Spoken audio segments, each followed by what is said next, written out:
Bonjour Yannick. Bonjour. Alors vous êtes à l'affiche d'Annie Colère. Est-ce que vous pouvez nous parler de ce film, nous dire ce que cela raconte et évidemment nous parler de votre rôle dans ce film? Bien sûr. Alors Annie Colère, c'est un film qui raconte l'histoire d'Annie, donc qui est une femme des années 70, qui va rencontrer tout un mouvement féministe qui s'appelle le MLAC, qui est le mouvement de libération pour l'avortement et la contraception, et qui milite donc pour la liberté de l'avortement et de la contraception. Et moi, je joue son mari, qui va essayer de comprendre où elle veut en venir, parce qu'elle fait un chemin comme ça un peu d'émancipation, en essayant d'abord elle-même d'avorter, et ensuite de comprendre si elle pourrait pas s'engager elle-même dans ce mouvement-là. Qu'est-ce qui vous a particulièrement attiré dans ce script et dans ce rôle? Déjà, c'est la portée politique du script et l'actualité qui est ancrée dans le film même. Après, ce que j'ai beaucoup aimé dans ce rôle, c'est que c'était pas un personnage masculin antagoniste. C'est plutôt un personnage masculin bienveillant qui a certes ses incompréhensions, ses doutes, ses craintes, mais qui va surpasser ça et qui va par amour accompagner sa femme. Et ça, je trouvais ça très beau de donner cet exemple-là aujourd'hui. Des exemples d'hommes, quoi. Alors justement, c'est l'un des axes qui est particulièrement intéressant dans le film. C'est aussi l'évolution de votre personnage et son regard. Est-ce que vous diriez que votre personnage est représentatif justement de l'homme des années 70? Alors là, j'en sais rien du tout. Dans le cliché qu'on pourrait avoir, on pourrait se dire, non, la majorité des hommes étaient un peu comme ça, un peu réticents au mouvement féministe, tout ça. Mais en fait, j'en sais absolument rien. Donc, moi, je trouvais ça intéressant, justement, ce que je disais à l'instant, c'est qu'on le positionne différemment. Voilà. Qu'on soit pas juste dans un stéréotype du mari qui va faire, c'est quoi ça, tu vas avorter, et tu vas t'engager. Tu vois, il le fait à un moment donné, il a un peu peur, mais parce qu'aussi sa fille s'engage et d'un seul coup il est dépassé par le mouvement, mais je trouve ça beau qu'ensuite il fasse ce chemin d'empathie en fait.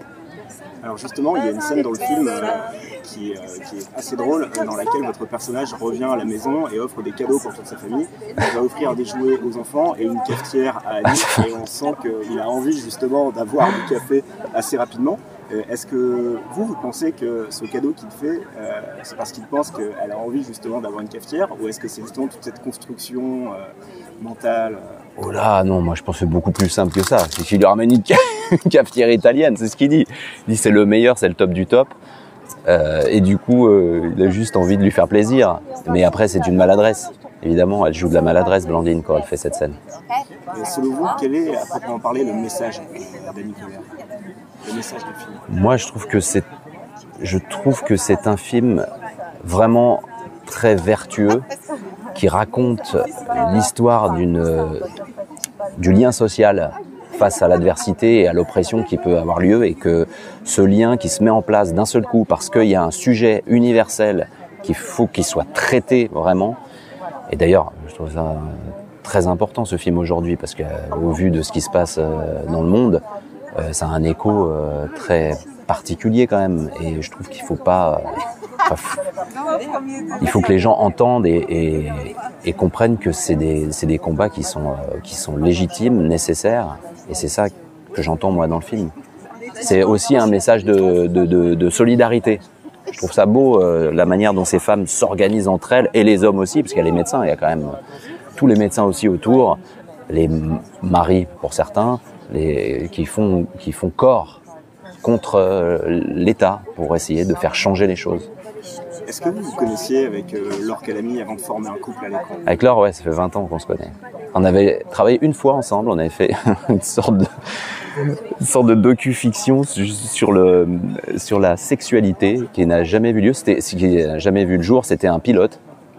On avait beaucoup ri, mais ça n'était pas sorti. Et puis, on n'avait jamais retravaillé ensemble. On avait fait des écoles un peu en même temps. Moi, j'étais à Strasbourg, elle était à Paris. Mais j'étais trop content de travailler avec elle, de la rencontrer sur le plateau. Est-ce que vous avez un souvenir particulièrement marquant sur le tournage d'Annie Colère? Sur le tournage, alors j'ai un souvenir marquant parce qu'en fait, moi, je faisais en même temps qu'Annie Colère une série sur l'armée, enfin sur l'opération Barkhane au Mali qui s'appelle Les Sentinelles pour OCS, et donc j'avais la tête quasiment rasée. Donc quand je suis arrivé en prépa Blandine m'a dit mais c'est pas possible, Philippe Colère, même s'il est en colère, ne peut pas avoir la tête rasée, sinon ça serait un CRS, et à l'époque c'était pas le cas d'ailleurs. C'est un vendeur de moquettes dans le film. Du coup, il a fallu que je mette une perruque. Et donc c'était assez drôle parce qu'on a tourné le premier jour et j'avais cette perruque. Et finalement la scène a été coupée, pas à cause de ma perruque, mais le deuxième jour quand je suis arrivé, on se demandait comment elle pouvait être positionnée parce que ça faisait un peu casque. Donc en fait on l'a rétroversée un petit peu et alors là c'était nickel, après c'était très naturel et puis finalement on se rend pas compte que j'ai une perruque dans le film. Donc ça m'a fait beaucoup rire. Alors, hormis la perruque, est-ce que vous avez une préparation particulière pour ce rôle? Le fait que ce soit un personnage justement des années 70 Alors les costumes, beaucoup. Et les costumes aident beaucoup, je trouve. J'ai beaucoup aimé ma chemise à jabot quand il y a le mariage. On la voit très peu, mais franchement, j'ai vraiment adoré la porter. Et puis sinon, non, la prépa, elle était essentiellement de lire des choses sur le sujet, quoi. Mais après, il n'y avait pas de travail physique, à part rentrer dans le costume. Merci beaucoup. Je t'en prie.